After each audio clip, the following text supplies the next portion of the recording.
Dad perfect events. I was holding my phone, recording what I thought would be a sweet birthday message from my 25-year-old daughter Madison, when she looked straight into the camera and said, "Honestly, guys, the best birthday gift would be if my dad just disappeared from my life forever." She was live streaming to her 50,000 TikTok followers from my own living room using my Wi-Fi while I paid her credit card bills. My name is Douglas Mitchell. I'm 57 years old, and I just retired from managing IT systems after 35 years of steady work. I thought I'd raised my daughter right. Turns out I was wrong about a lot of things.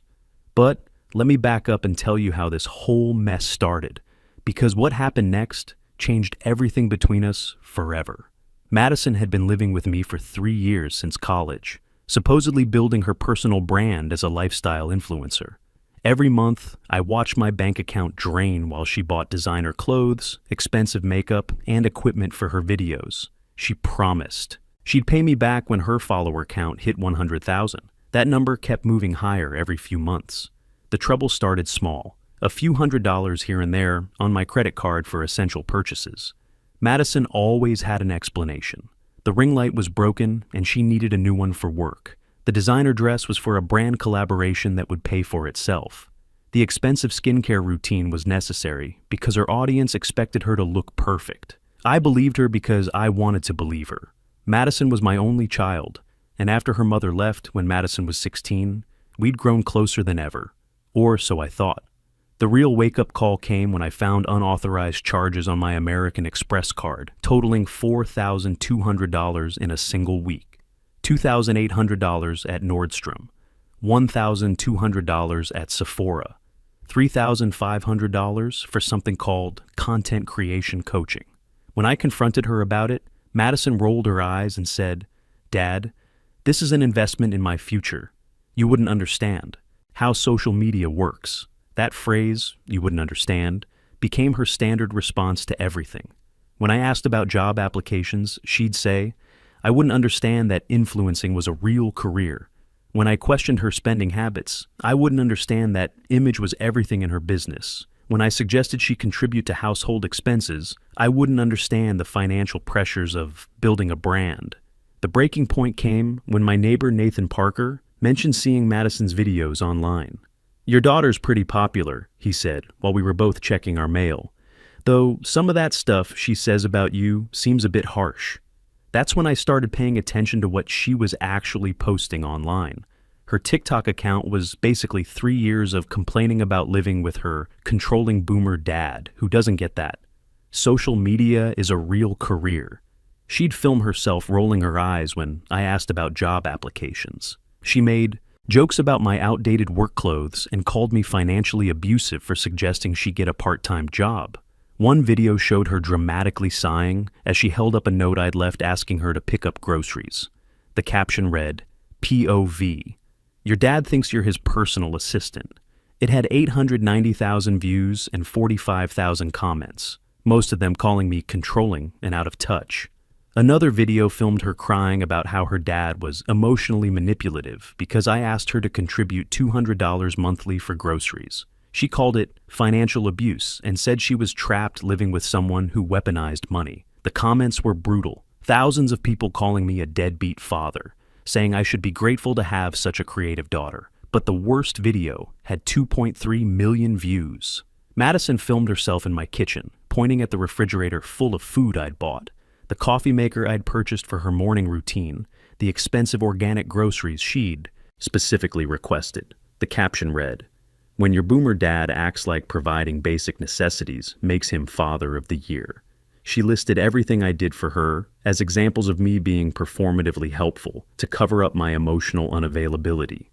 I sat in my home office that night, scrolling through 3 years of content where my daughter portrayed me as a controlling, cheap, emotionally abusive father to millions of strangers. The comments were even worse than the videos. People suggesting I was probably worse behind closed doors. Others sharing their own stories of toxic boomer parents who used money to manipulate their children. The funny thing was, Madison made these videos in the house I paid for, wearing clothes I bought, eating food from my refrigerator. Her entire platform was built on complaining about the man who funded her lifestyle.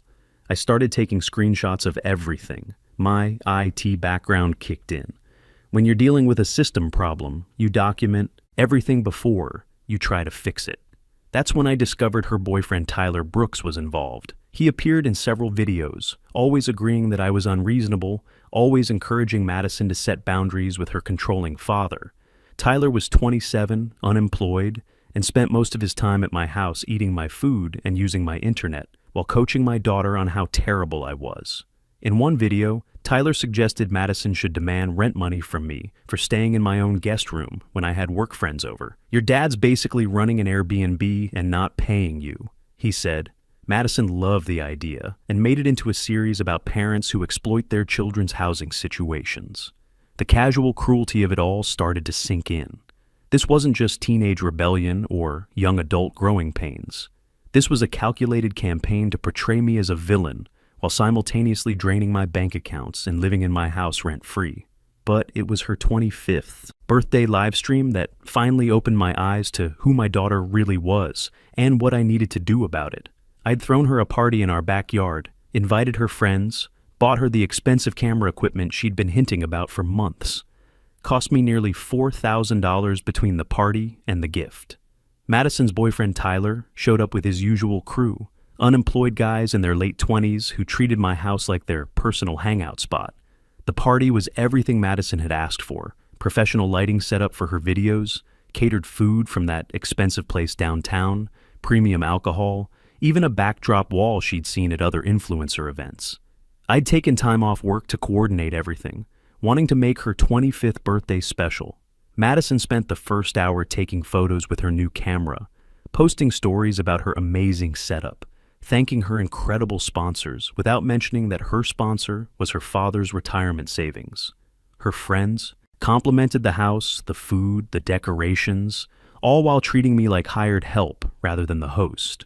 Tyler made himself comfortable behind my bar, serving drinks to people I'd never met, while explaining to them how Madison was finally getting the recognition she deserved in the influencer world. He talked about brand deals and collaboration opportunities like he was her manager, conveniently ignoring the fact that he was unemployed and living off my daughter's allowance, which came from my bank account.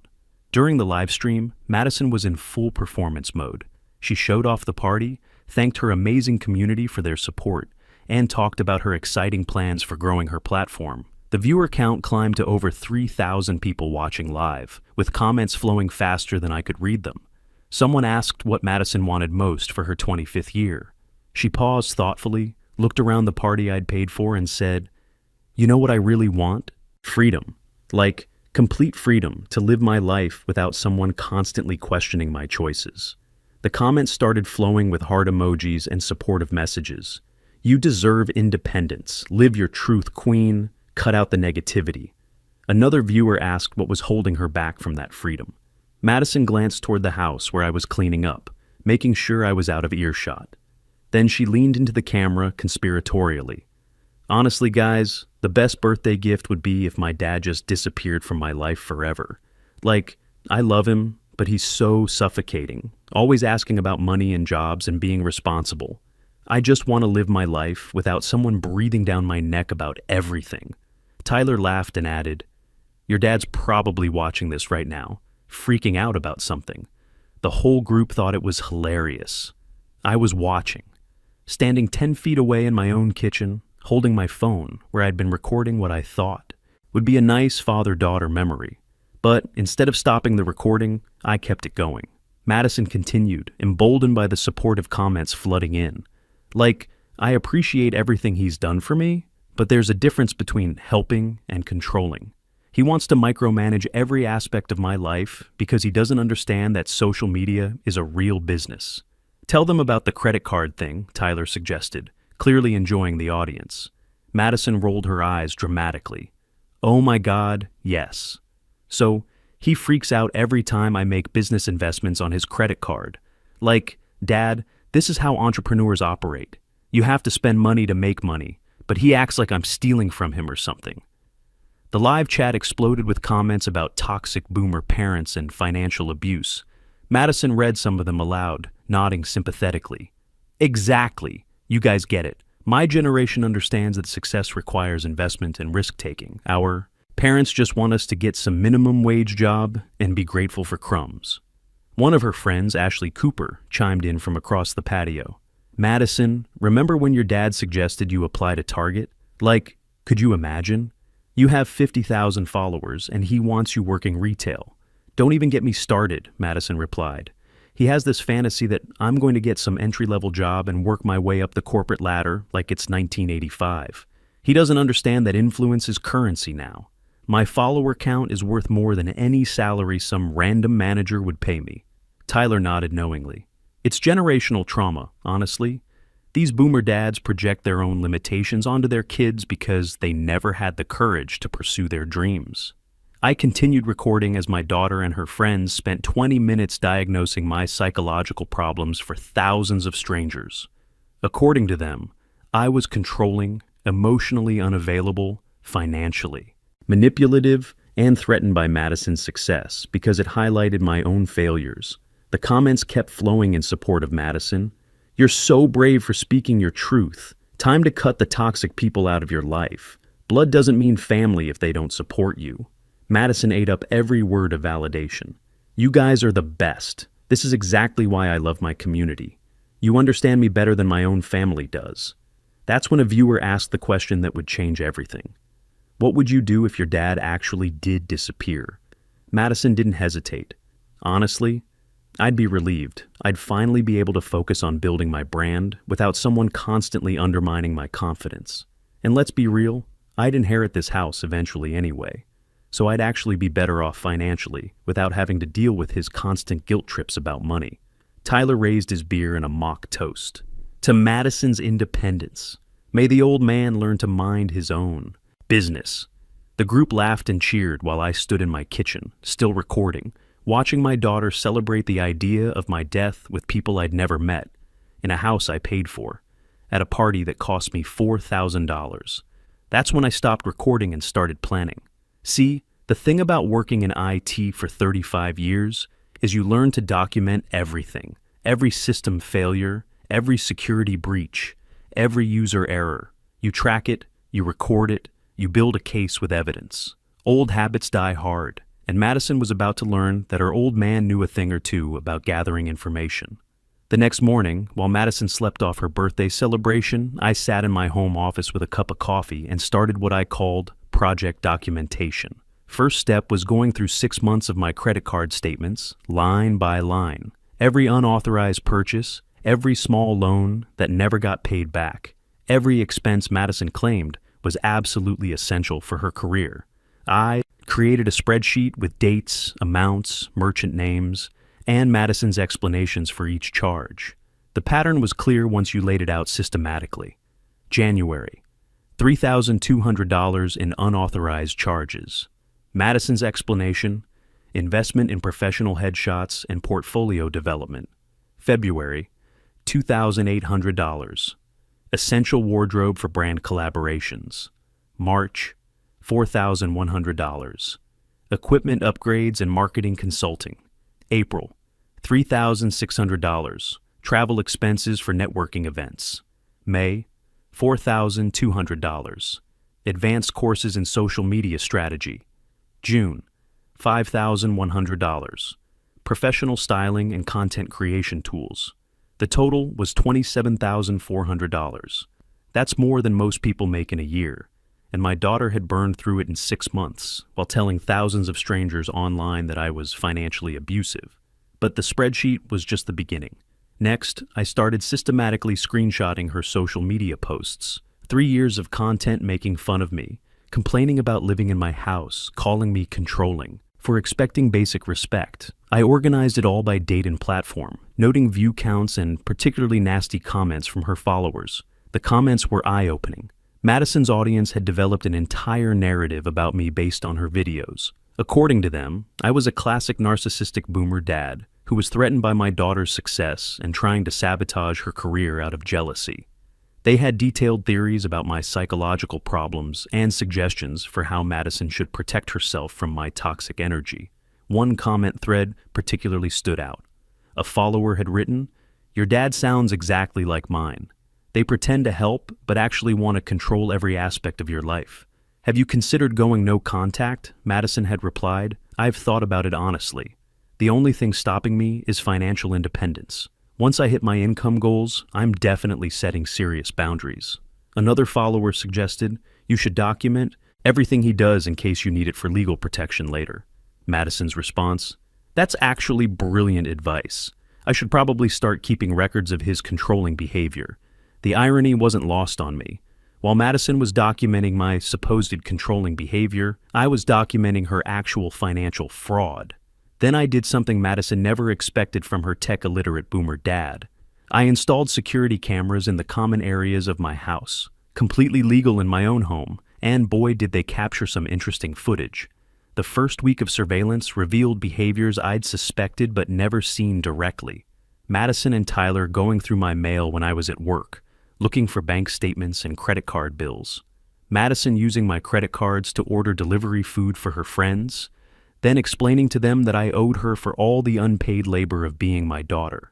The camera in the living room captured a particularly revealing conversation between Madison and Tyler about their long-term strategy.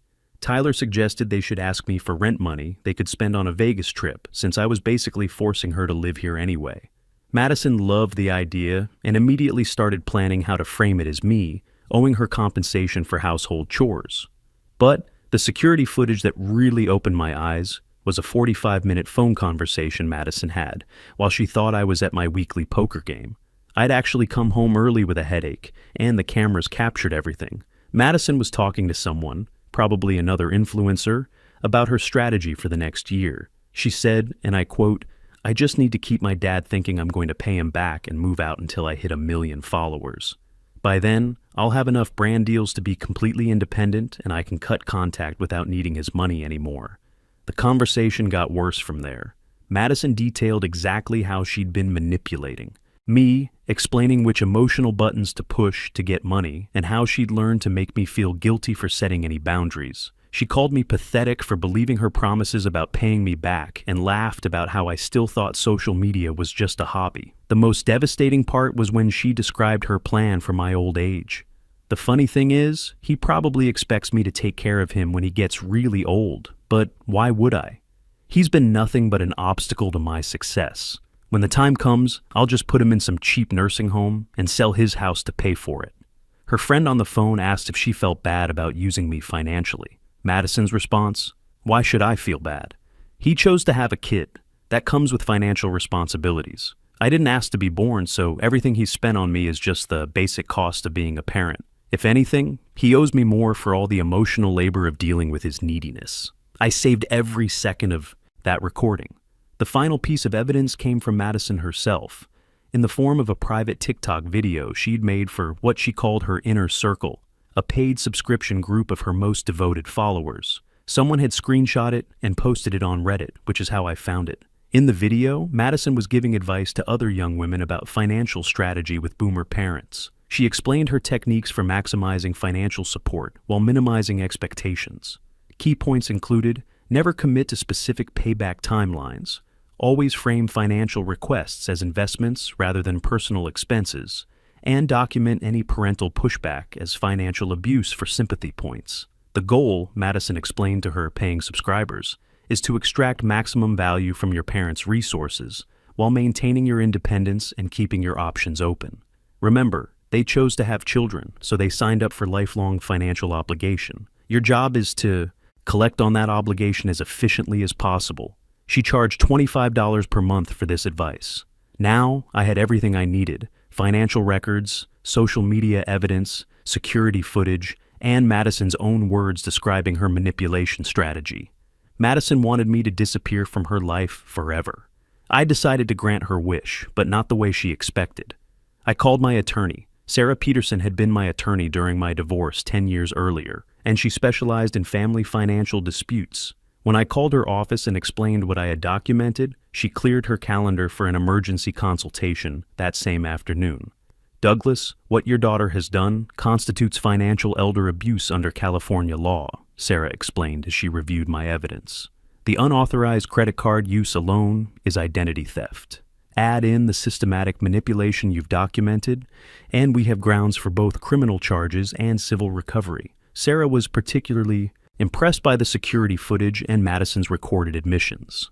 Most people don't keep records like this, she said, scrolling through my spreadsheets. This makes our job much easier. Your daughter essentially documented her own crimes. We filed police reports for credit card fraud and identity theft that Friday.